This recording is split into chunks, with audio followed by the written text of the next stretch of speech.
Hi, Ren. I was practicing feeling what it feels like to have another helper, and I know exactly what it feels like. I already have one of those, and then I'll get so tired by the end of the day. It's gone on several weeks that I haven't found anybody, and I have a hard time hanging on to that. Well, so what's happening is, in your tiredness and in your not finding one, you're noticing that a great deal, because that's what is. And so that's getting more of your vibrational airtime, so to speak. So that's that thing you're doing that we're talking about that doesn't let the universe yield to you what you've been asking for. In other words, the helpers that you're asking for are already lined up, but you're not letting them come because you're so busy noticing that they're not there yet. And there's another thing that we want to give you. We can feel this in your vibration. It's rampant all over the room. Esther's got some of it too, in fact. And that is, almost everyone does. It's that paddling upstream thing. It's that belief that if it is worthwhile, then it's going to require some effort. It's that trying to justify my existence. It's the measuring myself and my hard work against the others who are working hard. And it's the unwillingness to accept that you're good even when you're not beating your brains out. That you deserve things to come even when you're not staying up all night, or even when you're not applying yourself.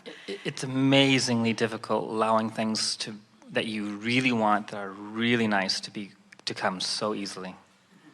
Well, we would suggest that you start taking a poll of your planet. You'll begin to notice that those who are thriving in the strongest way are those who have given up the battle and who expect well-being to flow to them. In other words, they're no longer justifying their well-being. And if you're not there yet and you talk to them, they'll seem arrogant to you. They will really annoy you because they expect things to go well for them, and so they do.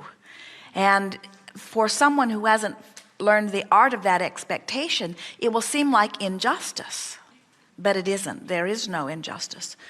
You always get whatever is flowing.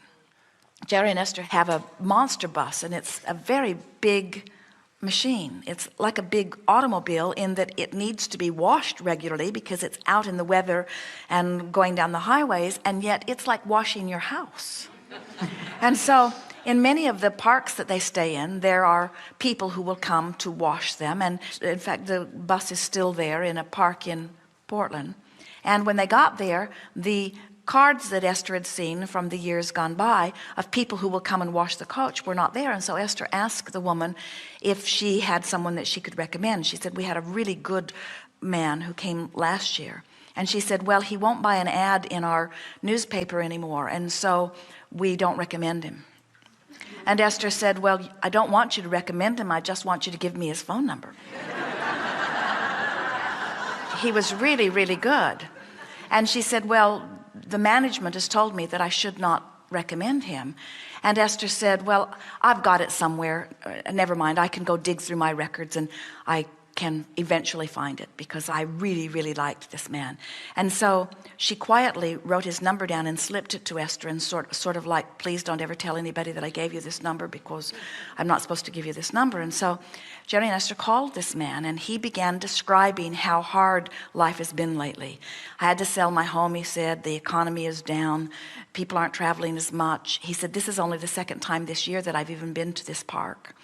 He said, things have been really hard for me. And Esther said, well, you know, if you would buy an ad in that newspaper, they would start recommending you again. And he went on to explain how that was unfair, that he shouldn't have to do that, and that he didn't want to do that. And then he did a magnificent job of washing and polishing Jerry and Esther's bus. And Jerry and Esther were busy doing their things as this man and his wife were diligently working on their bus and their car and their tires. They spent almost the whole day there. And so Jerry asked how much it was, and he told him the price, which was half what they are accustomed to paying in other places. And then Jerry and Esther got to talking, and Esther said, why don't we give him the $300 so that he can buy the ad? And Jerry said, that's a really good idea. And so Jerry made a list of all of the reasons why he is a spectacular service and why they wanted him back. They wanted to help him to understand all of this. And so he came back and Jerry offered him the money and he did not want to take it. Oh no, I cannot do that. And Jerry said, well, I'm not giving the money to you. I am applying the money to an experiment. Let's just see how it works. And when we come back next year, you can let us know whether the $300 paid off or not. And so the man reluctantly took it and did take the money to the office and placed the ad. And Jerry and Esther have been at the park now for about 8 days. And that man has washed many, many coaches. In other words, every time they look out their window, he's over there, he's over there, he's over there, he's over there, he's over there, he's over there. He has a spring in his step. In other words, now what we're getting at here is that in his determination to acknowledge what was not working, he had a vibration so activated within him, but not so much that someone could not reach out to him. In other words, Esther had to find him, and it wasn't really easy for her to find him, but he had been good enough and his vibration was enough still in harmony with that, that with some effort, even with all of his resistance, Esther was still able to find him.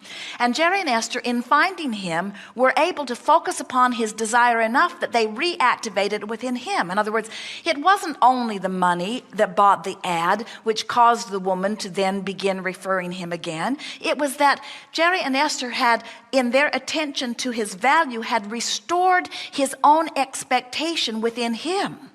And so these referrals were not coming from the office. These referrals were coming because he broke loose. In other words, the other people that were there in the park, now they're noticing him. Now they're lining up with him. Now they're seeing him as his car goes by. Now he is a vibrational match to his own desire, where for months he has not been a vibrational match to his desire. And so in the same way that with a little bit of effort and caring, Jerry and Esther were able to focus strongly. Jerry spent a couple of hours on the process. The two of them talked about it. They began envisioning, and then Jerry had a very nice conversation with the man. In other words, they helped him to activate his vibration. We're just encouraging you to be self-sufficient in the activating of your vibration. In other words, most of you are like a two-headed monster. And one head saying, I can't, and the other one saying, I want to, and the other one saying, no, I can't, and the other one saying, I want to. And one saying, but it's hard, and the other one saying, no, it isn't, it's easy. And the other one saying, but I need to justify my existence through my hard work and effort. And the other one saying, there is no hard work and effort that is required.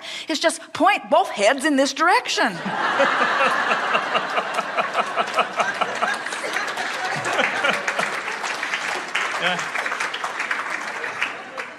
And you do it from where you are. Now, here's the thing that we really want you to hear. We've already said this, but we so want to emphasize this. So let's say you want to be over here in ease and flow and joy, and right now you're over here in overwhelmment and struggle and hardship just a little bit. And we're exaggerating that, but based upon the words and vibration that you're offering, it's not far from accurate. And you want to be over there, but here you are over here. And what we want you to feel viscerally is the difference between being over here pointed that way and being over here pointed that way. Because in the moment that you stop pointing that way, which is the beating of the drum of what's not working, or how hard it is, or how tired you are, and you just say, I am where I am, and look where I am, and it's getting better, and I'm doing fine. And as you release that resistance, the stream turns you. And in the moment that you get turned with the flow, you feel palpable relief. So our point is, friends, we want you to get over here where you want to be. Although we have to say, get over here and it moves, get over here it moves, get over here it moves, get it. Yes. You had a picture of this? In other words, it's going to keep moving. So we want you to get within the vicinity of what you're wanting.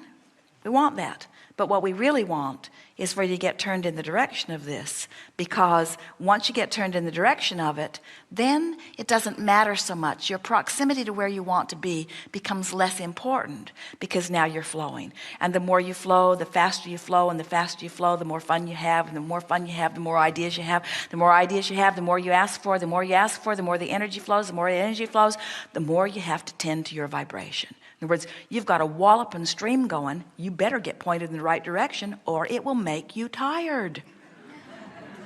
What makes you tired is not flowing with the flow. What makes you tired is resistance. Haven't you felt the difference between getting up and doing something you really wanted to do all day, You expended far more energy, far more attention, and you weren't tired because there was no resistance within you. And have you felt how when you have to do something that you don't really want to do, you can hardly drag your body out of bed? It's not about physical energy, it's about vibrational energy. It's about resistance. It's about flowing or resisting. That's what it is all about, you see. So words like it's getting better, words like I'm figuring it out, words like look how far I've come, look how well I'm doing, look how much I know. So we watch you. You're bored, you ask for more. You get things moving too fast, you ask for it to slow a little bit, or you ask for more help, or you ask for a better idea. You just never stop asking for the improvement from wherever.